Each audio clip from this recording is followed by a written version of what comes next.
जय हो अलख धनी रुणेची के राजा के चरणों में कोटि कोटि नमन। अपने देवता या अपने पितरों को, अपने कुल देवता को हर घर में दीपक लगाया जाता है, उनको सुबह शाम दीपक दिखाया जाता है। आज हम बताएंगे कि दीपक से कैसे पता करें कि आपका देवता आपकी सेवा स्वीकार कर रहा है या नहीं। आपके घर में कहीं कोई भूत प्रेत बैठा हुआ तो आपकी सेवा पूजा ग्रहण तो नहीं कर रहा है। अगर कर रहा है तो आप सही विधि पहचान कर और सही इलाज करें, सही से सतर्क हो जाएं, ताकि आपके घर में कोई अनिष्ट न हो और आपकी पूजा का फल आपको पूरा मिले और आप भक्ति भक्ताई पूजा प्रार्थना करें तो आपके घर में देव कृपा और आपका काम बना रहे। बहुत से लोग हैं जो कई कई वर्ष हो गए पूजा भक्ति करते हुए, आराधना करते हुए, पर उन्हें कोई लाभ नहीं हो रहा है। ऐसा क्यों है? क्योंकि किसी भी देवता की पूजा करने से तो लाभ मिलता ही मिलता है, तभी तो दुनिया उनको पूजती है। अगर आप देवता की पूजा करते हैं, उनकी भक्ति करते हैं, दीपक दिखाते हैं, आपको कोई लाभ भी नहीं मिलेगा तो फिर उस देवता की पूजा करने का क्या मतलब निकलता है। बहुत से घरों में क्या है, नकारात्मक चीजें बैठी होती है, भूत होता है या अन्य कोई ऐसी चीजें बैठी होती है जो उनका पूजा का फल ग्रहण कर लेती है, देवता तक नहीं पहुंच पाता है, क्योंकि उनके घर में नकारात्मकता इतनी होती है कि देवता आ नहीं पाते हैं और भूत प्रेत उनकी पूजा ग्रहण करते रहते हैं और वो घर में थोड़ा बहुत भला भी कर देते हैं कई बार, परंतु ज्यादातर वे नुकसान ही करते हैं, खा पी के सारा दिन मौज मारते हैं। तो आज हम आपको बताएंगे ऐसी विधि, ऐसा कोई दीपक आप लगाते हैं, ऐसी क्या संकेत मिलते हैं दीपक से कि आपके घर में देव कृपा है या कोई भूत प्रेत बैठा हुआ आपकी पूजा ग्रहण कर रहा है। तो मित्रों, हम कई दिनों से बाहर गए हुए हैं, आज ही वापस आए हैं, कल आए थे, आज हमने वीडियो बनाया था और धनी की सेवा साधना भी बाहर थे तो नहीं हो पाई, आपसे शुरू कर रहे हैं वापस से। तो आप किसी को कोई जानकारी चाहिए तो आप कमेंट में अभी पूछ सकते हैं। तो मित्रों, आप अपने कुल देवता को, अगर आप बाबा रामदेव जी की पूजा करते हैं अथवा आप पितरों की पूजा करते हैं, आपके भैरव दुखते हो या कोई भी आपका देव दुखता हो, तो आप को दीपक लगाते समय बीच में बाती लगानी चाहिए, जो बीचों बीच खड़ी बाती होती है उसको लगाना चाहिए। अगर आपके घर में देवी की पूजा होती है तो आप उसमें लंबी बाती लगाएं, यही पूजा का विधान होता है। और अगर आप बाबा को मनाते हैं, ध्यान उपासना करते हैं रुणेची के राजा की, तो आपको दीपक लगाना है खड़ी बाती का, उसमें एक लौंग इलायची भोग रूप में देना है। तो अगर आपके घर में कोई भूत प्रेत है या उपरा चक्र है कोई, या किसी ने किया कराया हो, तो आप दीपक से आपको कैसे संकेत मिलेगा कि हमारे घर में देव कृपा नहीं, कोई भूत ही है जो पूजा भी ग्रहण कर रहा है और हमें परेशान भी कर रहा है। तो दीपक लगाने के बाद आपका दीपक कई बार जलते जलते ऐसे आवाज करता रहता है, कट कट कट कट, या कई बार दीपक जलते हुए दीपक में आवाज निकलती रहती है सीटी की सी, ऐसे इस तरह सीटी की सी आवाज निकलती है। कई बार उस दीपक में से ऐसे चिंगारियां निकलती है, सितारों की तरह, या चिंगारियां खिल कर ऐसे निकलती है जैसे कि कोई विस्फोट हुआ हो, इस प्रकार का भी निकलता है।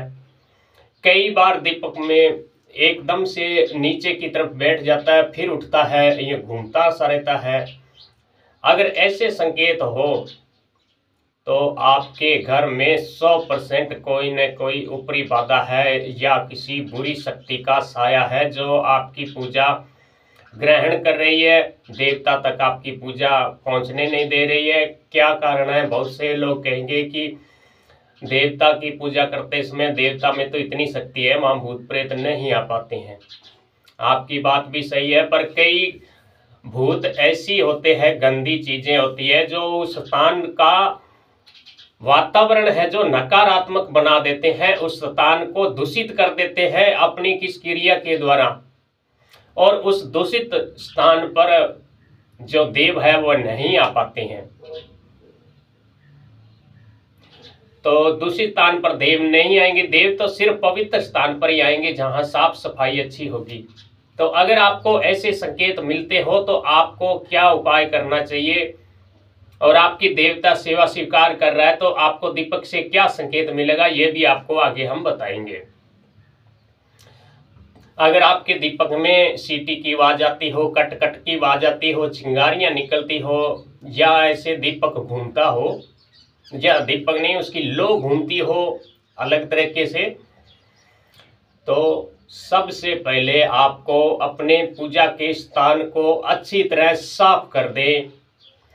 आपकी जो भी जितनी भी देव देवियों की मूर्तियां हैं, तस्वीर हैं, उनको अच्छी तरह गंगा जल छिड़कर साफ करें। उनको नए वस्त्र का आसन दें। और जो देसी गाय होती है उसकी कुंवारी बच्ची का गोमूत्र लेकर उनका छिड़काव करके भली प्रकार घर को इत्र आदि से सुगंधित करें। और गूगल की धूनी दे भली प्रकार। उसके बाद भगवान गणेश के चरणों में कोटि कोटि विनती करते हुए फिर से उन आपकी तस्वीर है जो देवी देवताओं को, उनको स्थापित करें। इस प्रकार करने से आपका जो पूजा का स्थान है किसी कारण या अवधूत ने या अन्य किसी ने दूषित कर दिया होगा तो वह पवित्र हो जाएगा। और उसके बाद आप पूजा करेंगे तो आपके दीपक में न तो कट कट की आवाज आएगी, न कोई अन्य विघ्न आएगा, क्योंकि आपका स्थान है जो गौमूत्र के कारण, गंगा जल के कारण पवित्र हो चुका है। जो भूत ने या अन्य बुरी शक्ति ने किसी कारण से उस स्थान को दूषित कर दिया तो वह पवित्र हो चुका है। आपके देवता आपकी पूजा स्वीकार कर रहे हैं तो दीपक से यह कैसे पता चला गया कि आपका देवता आपकी पूजा पूर्ण रूप से स्वीकार कर रहा है, आपको आशीर्वाद दे रहा है? तो इसके स्पष्ट कारण है, जो भी आप दीपक लगाते हैं, अगर आपके दीपक की बाती पूर्ण रूप से जल जाए, आप उसमें लौंग इलायची रखी है वो भी जल जाए, दीपक भी बल जाए, तो आप दीपक की बाती पूर्ण रूप से जल जाए तो आप 100% माने कि आपका देवता आपकी पूजा स्वीकार कर रहा है और आपको आशीर्वाद दे रहा है। इसका सिर्फ और सिर्फ यही कारण है। और दीपक की जब पूजा स्वीकार करता है तो दीपक में अनेक आकृतियां बनती है, जैसे फूल बनना, किसी देव देवता की तस्वीर बनना, डमरू बनना। और बहुत सी बार दीपक के अंदर थोड़ी देर देखने से, अगर दीपक में अगर आपके घर में देव कृपा है तो दीपक की लो में ही देवता का स्वरूप दिखाई देना शुरू कर देगा आपको। तो मित्रों, ये संकेत है दीपक से आपके घर में देव कृपा है या कोई ऊपरी बाधा है। तो मित्रों, आज के लिए इतना ही। आगे की वीडियो में और भी जानकारी देंगे। किसी प्रकार की जानकारी के लिए आप कमेंट कर सकते हैं। जय अजमल घर